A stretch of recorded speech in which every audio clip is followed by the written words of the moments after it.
Okay, so I'm going to show you what I put on here for the NEPs. So this is for yesterday, their first day on DLD. So the very first thing that they have is a book on frogs. Let's see if it'll load.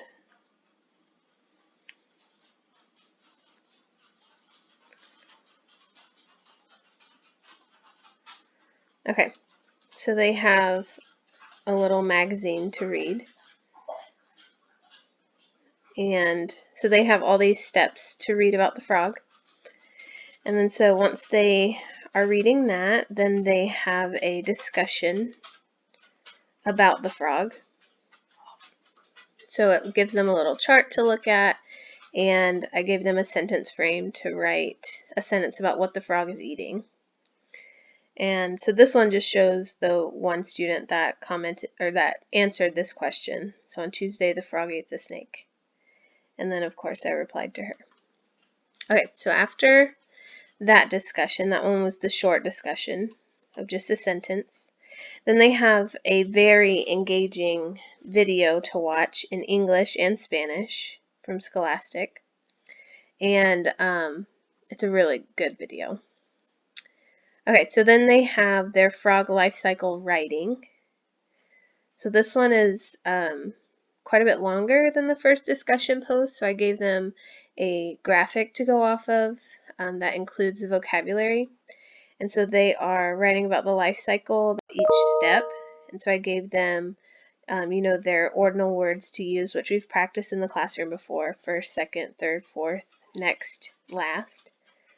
And then, made sure that they knew that they had to have all 6 steps. So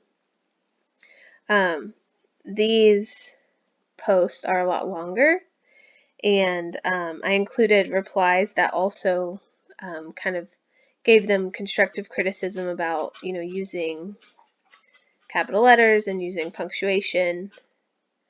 But I thought they were pretty good.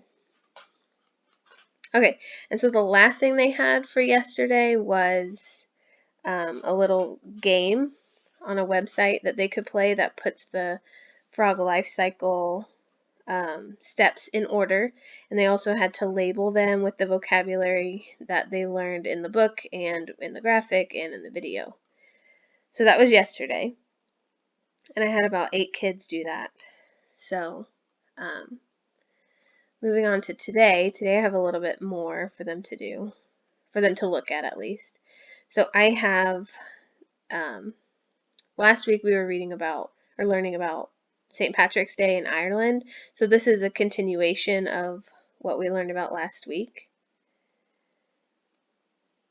So they have a little book to read.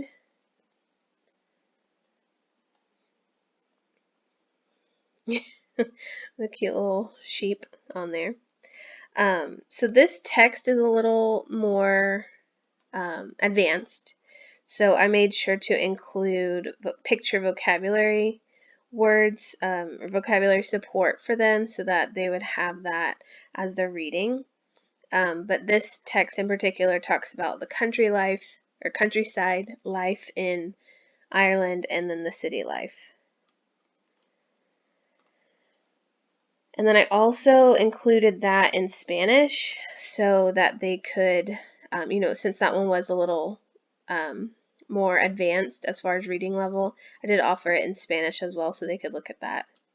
There's a video to go along with it. It's about a 5-minute video, and I also included that one in Spanish. And then this discussion is has 4 questions, and so they're having to read something and decide where that person lives. So there are 4 questions for them to answer, and I gave them a sentence frame: blank lives in the blank. So their example is Mateo lives in the city. So here is one example. There's a picture to go along with it. The streets are busy where Albert lives. There are so many cars and buses. Some of them are double-decker buses. What kind of community does Albert live in? And then they go in here and they answer with their sentence frame. And so there are 4 questions just like that. Okay, so then after that, I added a video, which is about leprechauns, and that one was more of a seasonal, a fun video. But that one I did not translate because it was made for about kindergarten level, so I figured that one did not need to be translated. There's also an additional St. Patrick's Day book that I added in here for them to look at. And this one, again, I did not translate because it is readable for an NEP. Let's see if it will load.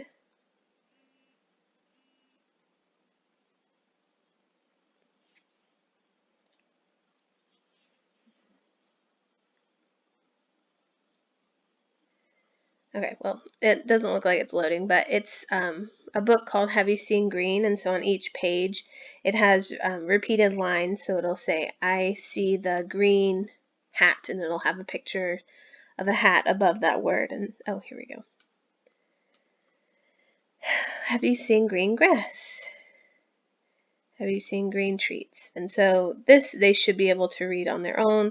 It adds some picture support, and these are some common sight words that they should know already. And then the very last thing that I added on here was a game, and this one is a St. Patrick's Day crossword that they can do multiple times. And I've actually played it a couple times, and it's pretty hard, so I thought it was a good little optional thing for them to practice. And so far, that is what I have for the Digital Learning Day for NEPs.